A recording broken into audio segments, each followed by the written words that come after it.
Hello, we are Laura Sanchez Blanco and Ana Lugones Soya, and today we are going to present a brief summary of our research under the title Lomloe versus Lomce Facing Educational Policies.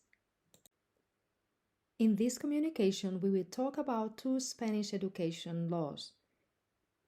Thus, we will refer to them using the corresponding Spanish name, Lomce of 2013 and Lomloe of 2020. This study aims to examine the curricular proposal of the Lomloe as well as the pedagogical actions outlined in its articles to incorporate them into the new educational model.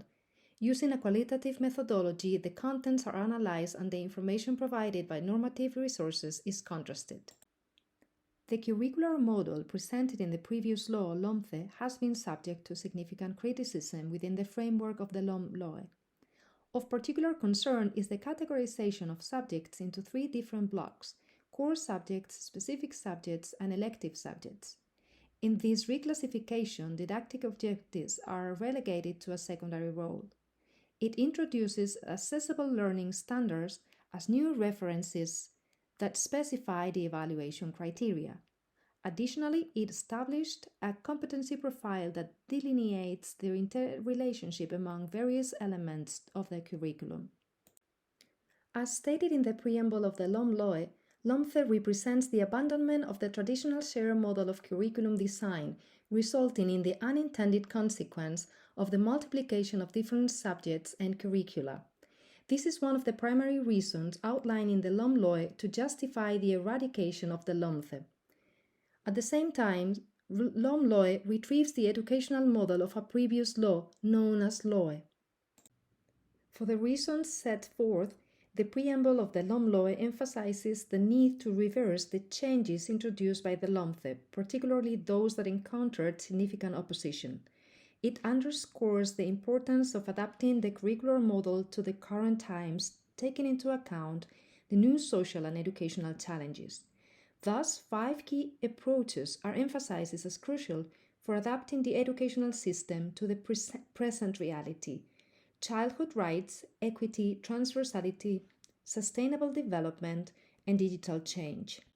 Well-being is not listed among the 5 main focuses of the Lomloe, but it is mentioned in the preamble as an important aspect.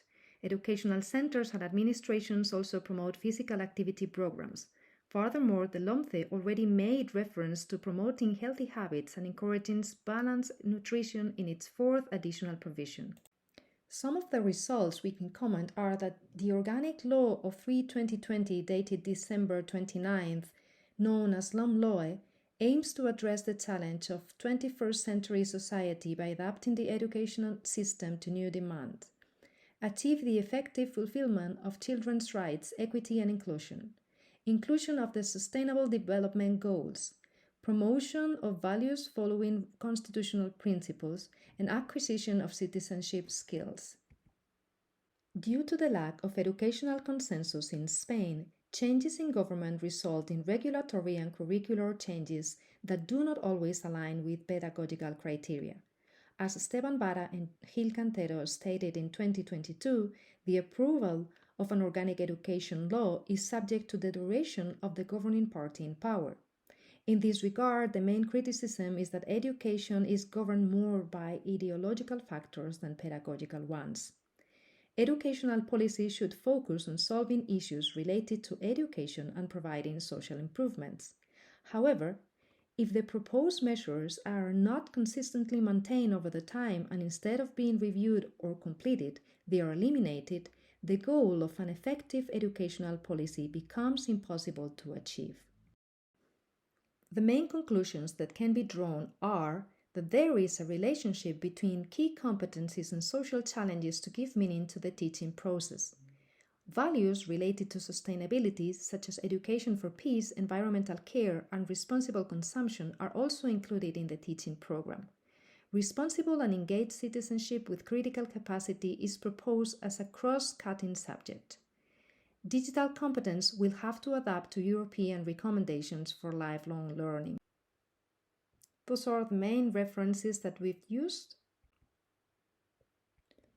Thank you for your attention.